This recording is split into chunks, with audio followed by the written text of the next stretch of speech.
truth in a world of lies. You are listening to the JohnAge Project.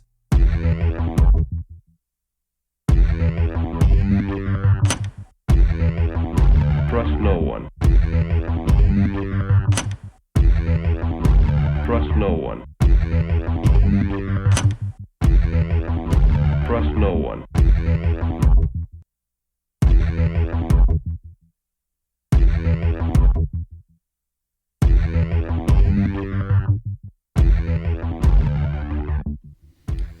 You found it. You're here. You're headlong down the runaway train that is the AnomicAge, and I am your host, JohnAge. Hailing proudly from the coastal plains of the Old North State, I will be your tour guide this evening as we take a somewhat satirical journey down the path of murder, destruction, mayhem, and the extermination of human life on this planet. A forced march into obsolescence thrust upon us by a global satanic death cult of pedophiles. Check out AnomicAge.com if you've not already done so. Like all the likes, subscribe to all the subscriptions. PayPal.me/AnomicAge, Patreon.com/AnomicAge as well. Also, if you're looking there, you can see the newest links, the Cash App link there, as well as the Buy Me a Cup of Coffee link. So those are available on everything you can listen to and or watch this on. If you can do no more, please like all the likes, subscribe to all the subscriptions. Thumbs up, 4-star reviews, kind notes, and so forth and so on. You can always find me, John, at AnomicAge.com if you want to shoot me a line as well. Okay, enough of that. You want to get right into the heart of the matter. I'm going to keep things concise tonight. Lovely time out there. It's beautiful out there in North Cac. Ooh, it's beautiful. It's cold. A little bit anyway. Skies are clear. See all kinds of beautiful stars out. I'm downright happy even. Beautiful. But you didn't come there to talk about the weather now, did you? Nay, nay, nay, nay. You want to talk about this. Title of tonight's episode, Drugs Are Good For Ya.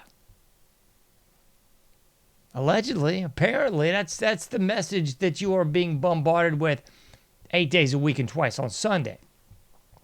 So I wanted to try to dissect this just a little bit. See if we can put some pieces on the board, see what fits and what we can discard, and just see what's up, if you will.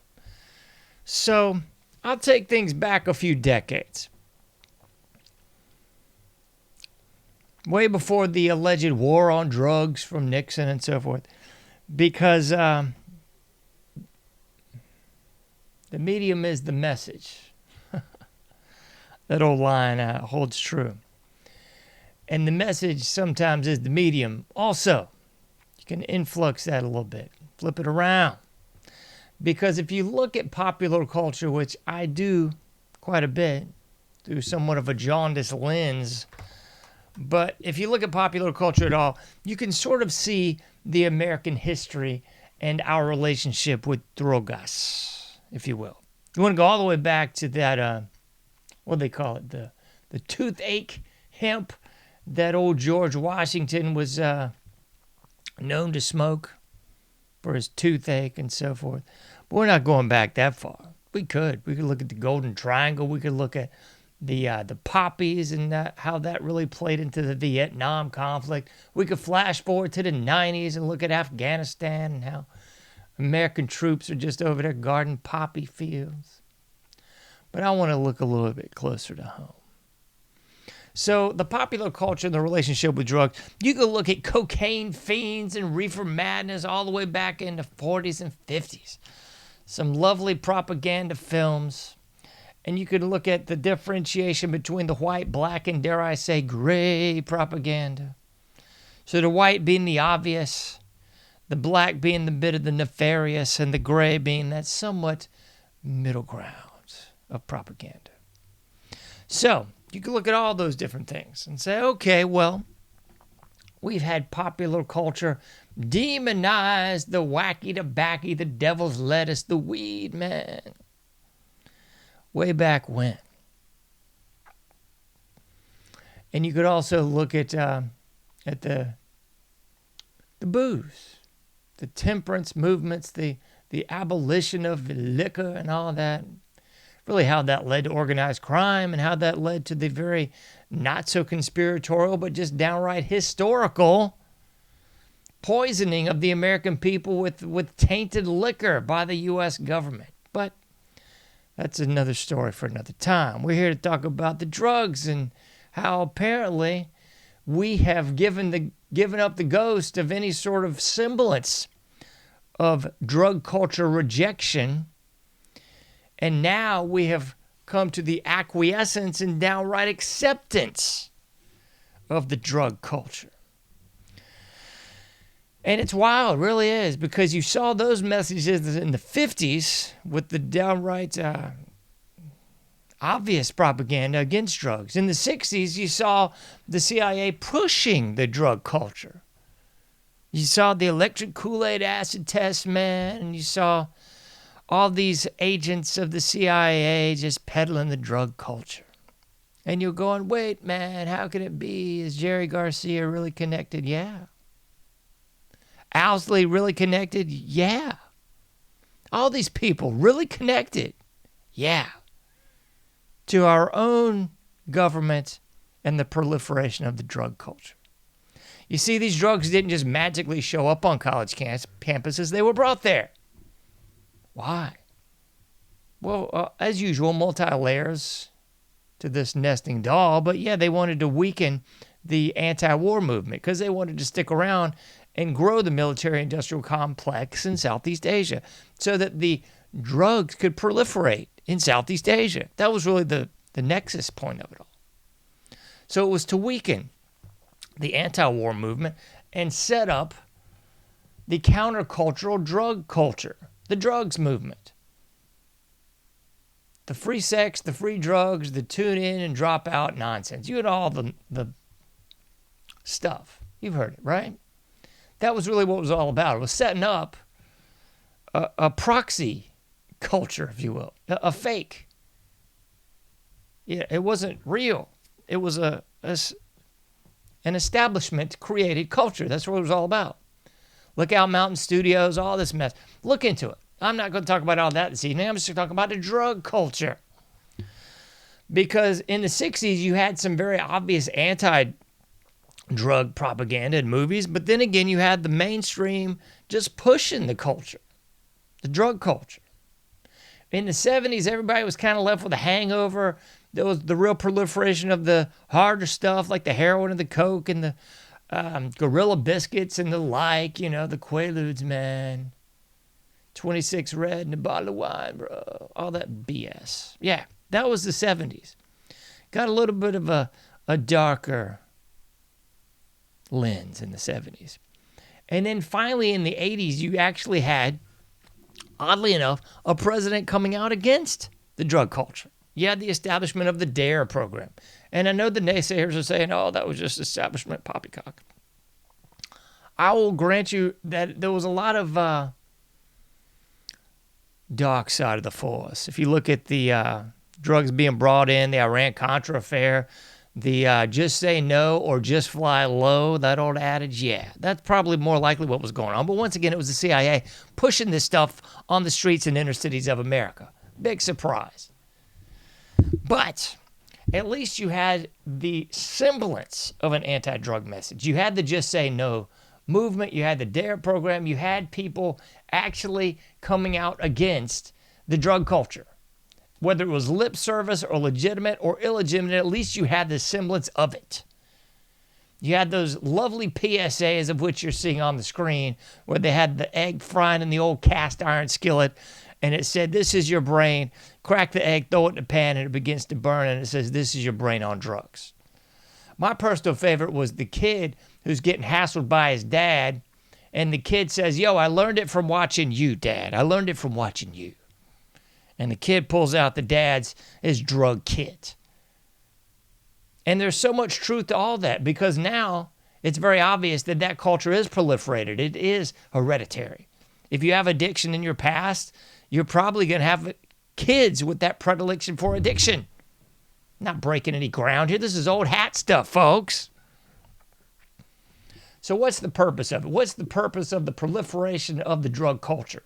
What's the purpose of stopping any sort of at least establishment line against it? Now, it has been destigmatized. It has been normalized, codified. Actually, it's in every element of our culture. So now you still have the popular culture pushing the pro-drug narrative, but you have no counter to the pro-drug narrative. There's no dare culture in there. There's no just say no. Now parents are taught or are less assumed to believe that their kids are just going to do drugs, drink, do drugs, and be a piece of trash, in my humble opinion. So no more is it just say no. It's kind of just, hey, just take it easy. Don't do as much. Don't do so much. Just maybe say no to fentanyl, but say yes to weed and booze and the hallucinogenic classes and everything else. After all, there's a vape store on every corner. And here's another one that they've destigmatized all this. They've destigmatized the harsh reality of the drug culture because they hide away those dark sides of Philadelphia, the dark sides of San Francisco, the dark sides of every single major metropolitan city, communist-controlled belief polls in America. They've hidden that away, and they've destigmatized all drugs because now you can get gummies, man. You don't have to smoke your reefer anymore. You can just get the gummies, bro. It's okay. That's cool, right? And they've destigmatized it because now you can get the prescription variety. Albeit illegal or illegal, but you can get the prescription variety of your heroin. Yeah, you can get the prescription variety now. And if you can't get it from the doctor, don't worry. You can still get the pill form on the street. They've destigmatized it. They've taken the dark edge out of it. They've done the old Rolling Stones thing with Mommy's Little Helper from the 60s. Mommy's Little Helper. Now, don't worry, you don't have to be that guy shooting up in the alley. You can just get the prescription stuff. Oh, don't worry, you don't have to have your bong or your reefer or anything else. You can just get the gummies now. It's okay. They've destigmatized it. They've legitimized it. They've decriminalized it. They've codified it and put it into everybody's home, accessible to everyone at your vape shop on the corner. And there's no contra to it at all. So, why are we surprised that the drug problem in America is off the hook? Because we've normalized it. No longer is it a counterculture, it's the normal culture, it's the mainstream culture. It's, I guess, the culture you're supposed to aspire to. Because after all, every tech supergiant's microdosing, man. You got Joe Rogan and other mainstream podcasters say, oh, it's going to open your third eye. It's going to cross you on over to the other side, man, a la Jim Morrison. A la the Doors of Perception book that the Doors name actually came from, right? So, you shouldn't be surprised that this stuff is off the hook, the drug problem. And it goes hand in hand with the mental problems, folks. Because you can thumb through any obvious scientific journal right about now, and it'll tell you that, plain as the nose on your face. Because the weed of 2025 ain't the weed from the 60s, man. No. It's been selected for, it's been bred for, it's been crossed with everything else to make it the most potent stuff ever, bud. Pun intended. So that's where we are now. So what does that lead to if you look in the scientific journals? Well, it leads to psychological problems, folks.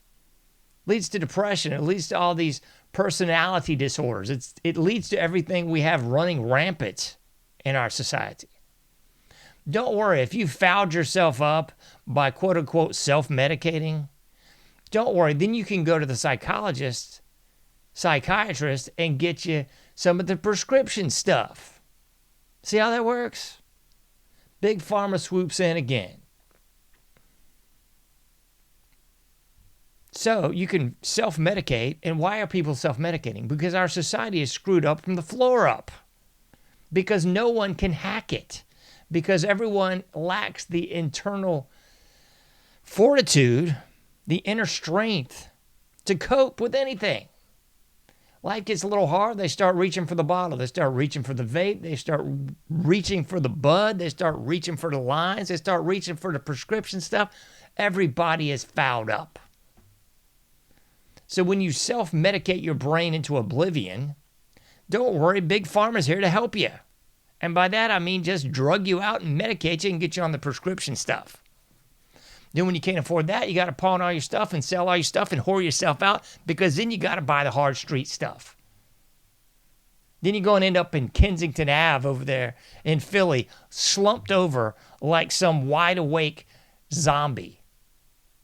Just like something from Night of the Living Dead, Day of the Dead, Dawn of the Dead, or any of the other lovely George A. Romero works. We have living zombies all over the streets of America now. Living zombies, folks.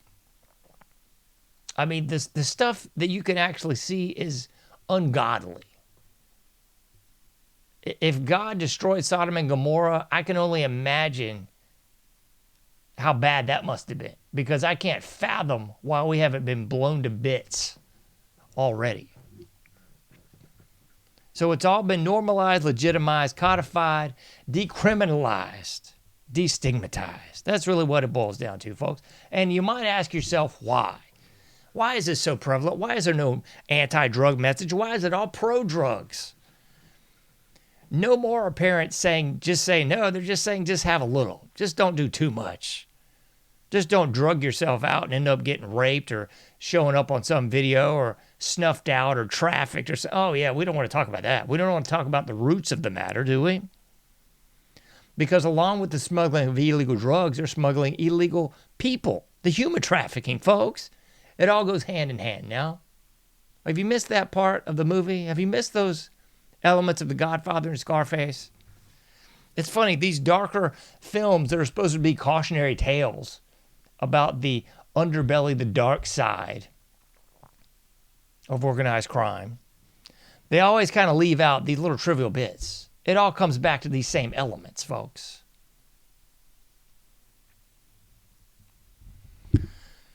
So the dark side is real, and the real reason why none of this is getting the Contra anymore is because they want you dead. I can't say it enough. Say it with me, class. They want you dead. They absolutely, positively, unequivocally want you dead.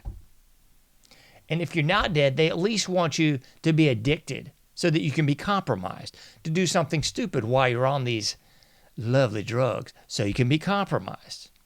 At the very least, you'll be drugged out and so weak you can't resist the tyranny. Because you're not going to see any of these fine folks resisting anything. Because, like I said before, all they've got to do is cut off the supply, and half the population, excuse me, 3/4 at the very least of the population is going to come groveling on hand and knee. I'm not going to give you that old Chris Rock line, but you know what he said he was going to do for some crack rocks in the movie, right? I'm going to leave it at that. That's going to be the vast majority of our society. So anyone that actually thinks they're fighting the man, fighting the system, and this goes right, left, middle, and otherwise, you're not fighting anything. If you're drugged out, boozed out, smoked out, whatever you want to say, folks. If you've made yourself a liability by being addicted to some of this filth, oh, man, I'm not addicted, bro. I just do it every day, man. Yeah, you're not addicted at all, right? So if you've made yourself a liability, you essentially, I guess, kept yourself from being a target because no one cares. Because you have to be mentally strong, physically strong, and morally straight. That old Youth of Today song? Physically strong and morally straight, positive youth, youth of today. That's what you should be. I mean, you're not. We're not. As a society, we're weak, groveling scum that, is addicted to everything. So if you want to actually resist anything, check all the addictions and otherwise vices at the door. Try to get closer in your faith. And try to get physically strong and morally straight. That's the only way out of this thing, folks. That's really it. You can't do everything, but you can do something. Be safe out there. I'll be seeing you sooner than later in the AnomicAge.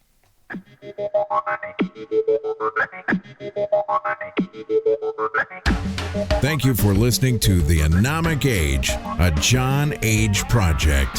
For past shows, further info, and to comment, go to AnomicAge.com. That's AnomicAge.com. Till next time, thank you for listening to the AnomicAge.